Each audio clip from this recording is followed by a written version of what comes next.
Okay, so in this video, we're going to talk about how as an ADHD entrepreneur, you can go from feeling totally stuck, even if you're making good money, to having a life and business that are actually in alignment with who you are, the life you want to live, and most importantly, the way that your mind works.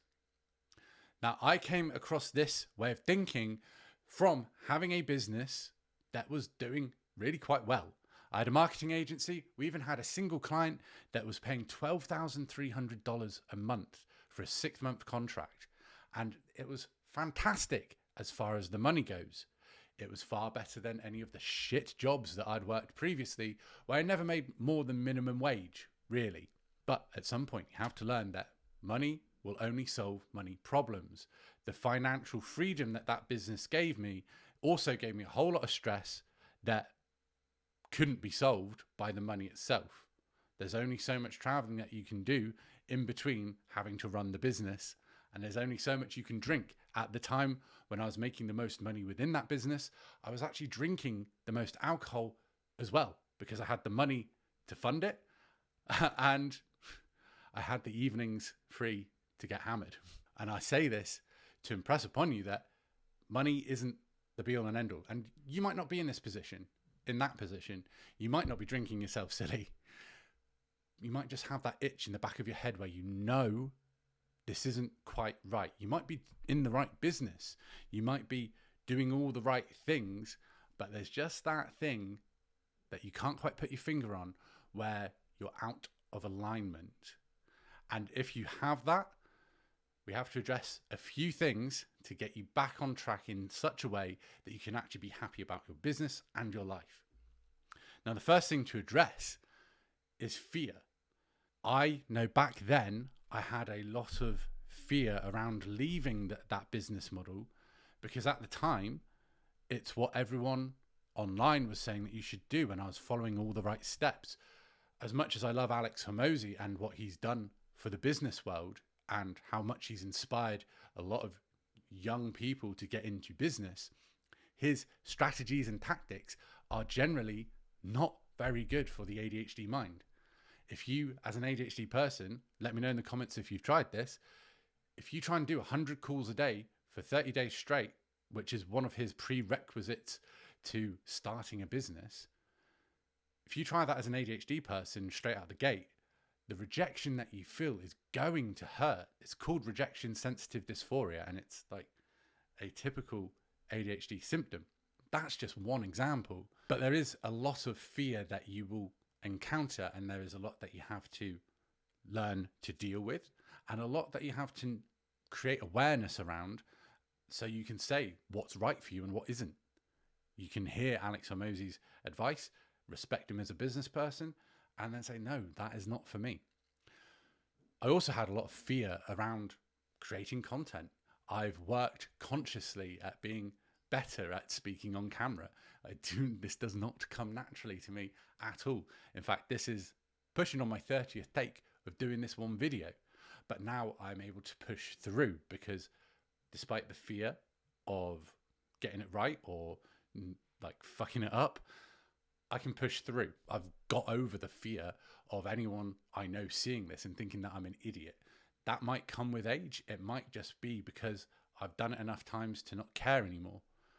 Or I've been around long enough to see that the only way to get to the life that I want to have is by posting content. This is part of my strategy. It has to be done. There is always going to be levels of fear that need to be dealt with. And one of the best ways of doing that is to be questioned by somebody who's walked the path, who can help you find the fear and give you strategies on how to deal with it. But once you've overcome the majority of the fear that is holding you back from making your initial progress, or at least going towards alignment, there are 3 main aspects that we then need to talk about. The first is self-awareness. Self-aware generally is good, like having a general self-awareness, but having a self-awareness around your ADHD and how it affects you is vital. I find it funny that when I started learning more about ADHD, I felt like I became more ADHD. And it's much like when they created the telescope. It wasn't that they created the telescope and therefore there were more stars in the sky. The stars were already there. We could just see them because we finally had a tool to be able to look that far away. The same goes for learning about ADHD and noticing these things are actually symptoms or traits of ADHD. You will potentially become more ADHD, and that can be debilitating, but it's imperative that you have the self-awareness to spot when ADHD is affecting you. The way that we offset that from being debilitating is lifestyle design and energy management. With energy management, we have to understand that we are not always going to be motivated. ADHD is a dopamine deficiency. Therefore, what are we going to do to allow for a minimal output every day? My friend Steve has a traffic light system. Some days he'll wake up and it's a red. And it's like, right, what are the few things that I can do on low energy to just be able to go to bed tonight knowing I've done something? And then you go and do them. Sometimes, every now and then, don't fall into the habit of this, but you'll have such a bad red light day where it's like, actually, I just need to rest. And that's fine. Rest is important for the body and the mind to be able to then go into activity. And then he has Amber. And Amber is like, I'm feeling pretty good. I'm okay. What can I get on with today? That might not include recording a YouTube video because this requires a fair bit of energy. What can you do today to push yourself somewhat, but not burn out? And then there's the green light days where you're just like, for no reason, you're like, oh my God, I can do everything today. Maybe you've done something that's allowed for that initial dopamine hit in the morning. Maybe you had an awesome workout that hasn't actually fatigued you as much as you thought it would, and you can crack on for the rest of the day, absolutely smashing it. We've all had that. It's where you fall into hyperfocus, you get into that flow state, and away you go. Like, those days are incredible. But my point is that we need to have the self-awareness to then manage those different levels of energy. And then moving on from energy management, we have lifestyle design. Like I said, if you have designed your business and thus your life to take up all of your time, if you're in hustle culture and you're doing 16-hour days because you're a bro and like the only way of you to prove that you can work hard is by putting in hours instead of intellect, then your life's probably going to suck as an ADHD person because, like I said, we don't have consistent energy in that way. You have to design your business and thus your life in a way that's going to allow you to thrive. For me, I want that to be in such a way that I can have an impact and I can help people whilst living my life without having to be on a green light energy day every fucking day, because it's not going to happen.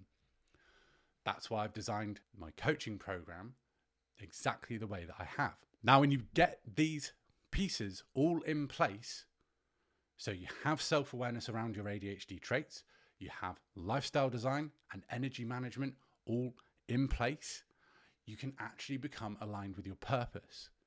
And you need to put some thought into this. How long have you gone just going with what has been told in default mode? You probably went the default path of like going to school, getting a degree, going to university, and then getting a job. And like, if you've broken out of that to pursue entrepreneurship, fantastic. However, you can still be listening to default advice or following a default path for entrepreneurship without designing your own way of doing things. And considering we are neurodivergent, we need that divergence to be able to thrive. And that just means forging your own path. And it is totally okay to design how you want your day, your week, your month, your life to be.